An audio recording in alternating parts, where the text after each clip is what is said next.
Hey y'all, thank you so much for tuning in to another What's for Dinner. It is crazy to me how long I have been putting out these types of videos, but I honestly love doing it for you guys in hopes to give you inspiration. I know that the thought of having to cook dinner every single night can be completely overwhelming, so I do hope that these videos make it a little bit easier for you. And to give you even more meal ideas this week, this video is a collaboration with Tiffany Beeston over at Beauty and the Beestons. My best friend Alicia told me about her channel a couple of years ago, and after watching just one video, I instantly subscribed. She is one of the most inspiring women I have came across over on YouTube. She makes amazing cleaning, cooking, and lifestyle type videos. She has 3 beautiful children. I know that they are trying for baby number 4, and I'm so excited to watch that whole journey. But seriously, if you have not heard of her before, you should definitely go and check her out. There will be a link to her channel down below in my description box. I promise you won't regret it. I love everything about her. She is goals, and her channel is everything that I hope mine can be one day. And if you are coming over here from her channel, I hope that you like what you see. Maybe you'll look around my channel and get some different ideas, and maybe even consider subscribing, because I would love to have you here. But I believe I covered everything. I am going to go ahead and show you guys everything that we had for dinner over this past week. To start off the week on Monday night, we had dinner at my parents' house, and my dad made some baked spaghetti with some peas on the side and some rolls, and then we also did a side salad, and I love putting plenty of black pepper on my salads. Does anyone else do that too? I am obsessed. On Tuesday, I made a lightened up version of orange chicken. So I started by heating up some sesame oil in my skillet, and then I took 1 pound of boneless, skinless chicken breast and just diced that up into bite-sized pieces and dumped that on in.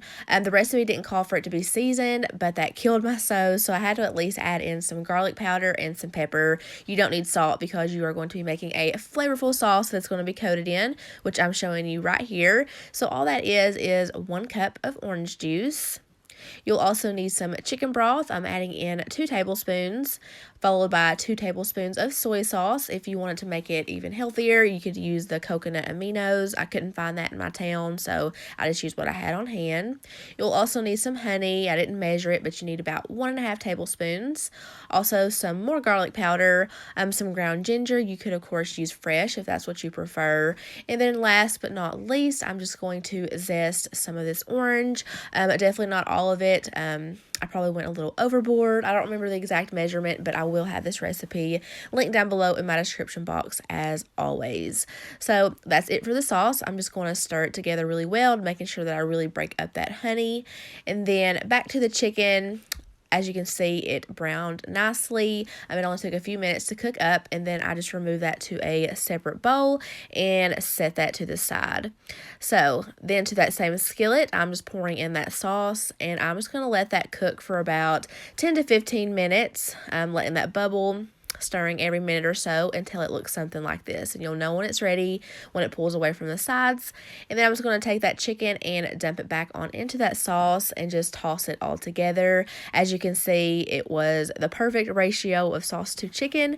So if you like yours to be super saucy, just remember that you might want to double that sauce recipe.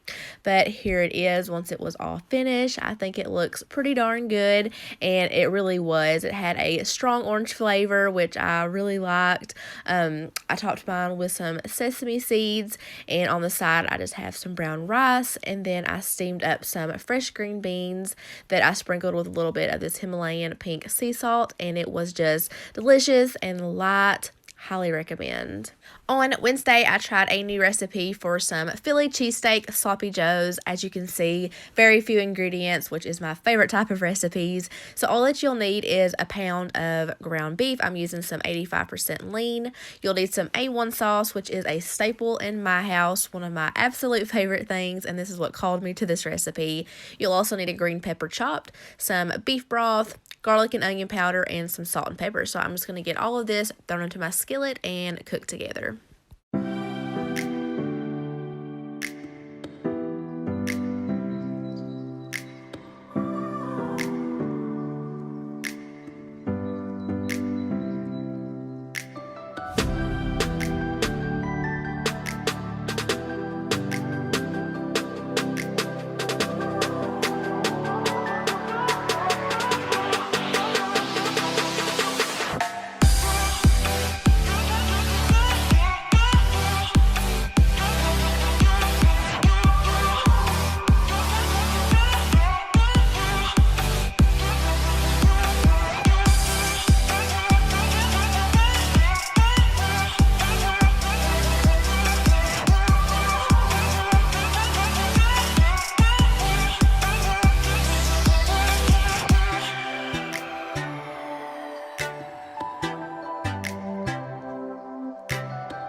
Y'all, these turned out so good. We love them. I just put it on a sesame seed bun and then topped it with this pepper jack cheese.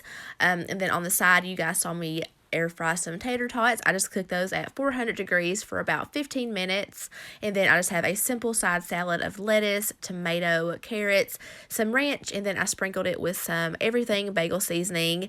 And this is your perfect weeknight meal because it is so quick to throw together, so simple, but it is so yummy. Thursday was another night at the parents', and my dad made some barbecue pork tenderloin with this vegetable casserole, which is basically like broccoli and cheese casserole, except it has mixed vegetables, also some corn, mashed potatoes, and biscuits. Super good. He spoils me. On Friday, I made a meatless meal. It's been a while since I have done that, and I know a lot of you guys really enjoy those ideas. So I'm making a creamy tomato pasta in my Instant Pot. So to the bottom, I'm just adding in about 8 ounces of these medium-sized shells. You can obviously use whatever type of pasta you want to. This is just what I had in my pantry. You are going to need to add in some chicken broth, about 1 1/4 cups. You will need equal parts heavy whipping cream. I love any recipe that calls for heavy whipping cream. I know it is fattening, but it is so good. Then you will need to take a spoon and just kind of pat that pasta on into that sauce to make sure that it does cook up evenly. And then you're going to take 1 cup of your favorite spaghetti sauce, pasta sauce, whatever, and just kind of spread that over the top. You're not stirring it together, just kind of spreading it out. And then I'm seasoning the top with some onion powder and garlic powder, also some Italian seasoning. Then that is a pinch of red pepper flakes. I about forgot. Then I'm just placing that lid on top, making sure that that valve is set to sealing. And then I'm going to set my timer for 5 minutes.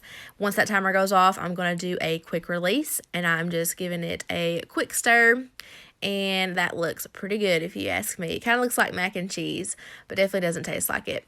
To go along with that, I also roasted up some broccoli. So I just have some washed and chopped broccoli in this pretty good sized mixing bowl. I'm drizzling it with some olive oil, and then I'm seasoning it with this garlic, ranch, and chive seasoning. Oh my goodness. I posted about this on Instagram because it was that good, which if you're not following me, my username is just Kristen Stepp, just like my YouTube name. But it really took this broccoli to a whole nother level. I could not stop eating it. But I'm just tossing all of that together and dumping it out onto a sprayed baking dish. And I'm just going to pop that in my oven at 400 degrees for about 12 to 15 minutes. And here is what it looks like when it is done. Like I said, this was so addictively, I can't say it. Y'all know what I'm trying to say. But here's my plate. I just topped that pasta with some fresh Parmesan cheese. And then I also made some cheesy garlic bread in my air fryer at 400 degrees for 5 minutes. This meal was delicious, super budget friendly, and yeah, I can't say enough good things about it. Over the weekend, we went to a little birthday get-together and had pizza. Where is my Richmond people at? Is Gillum's not the best pizza ever? Seriously, so good. On Sunday, I decided that I wanted to grill out some steak, so I went out and bought a charcoal grill that I've been wanting for the longest time, and also some New York strips. I'm just going to be seasoning those with some of this Montreal steak seasoning by McCormick. I'm seasoning those generously on both sides. Anytime I cook steak, I do let it sit out on the counter at least an hour before cooking to bring it up to room temperature. Don't really remember why, but pretty sure it's important.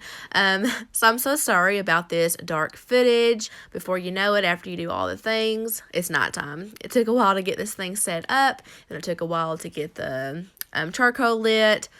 I was kind of aggravated this night. I'm not even going to lie. So I'm not the best at grilling. It is something that I really want to be good at, but it makes me nervous. If you guys have any tips, please help a girl out. I don't think I did this right. Like here, it's all going good. I'm just placing my rack on top. Everything looks good. But it's like after I put on that lid, the flames like completely went out. But the steaks got cooked good, so I guess that's all that matters. And I guess, you know, the more I do it, the better I'll get at it, I guess. But here's my plate. Still looks pretty good. I didn't get the grill marks that I was wanting.